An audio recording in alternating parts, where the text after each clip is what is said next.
প্রথমে এই 5টা পার লাগাইলাম, লাগানোর পরে উল্টায় সেলাই করলাম, সেলাই করে এই যে এখানে যে লম্বা জায়গাটা থাকে ওইখানে কুচি করে নিলাম। ঠিক আছে, কুচি করার পরে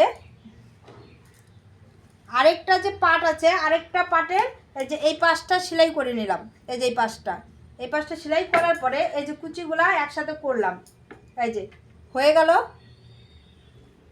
তারপরে এই যে লাগাই নিলাম,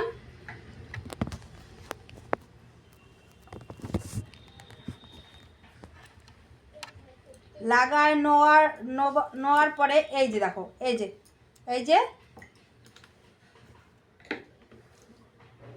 এই দেখো, এই যে কীভাবে, এই যে লম্বা পাইটটা, এই যে লম্বা পাইট, এই যে এটা রয়ে গেল।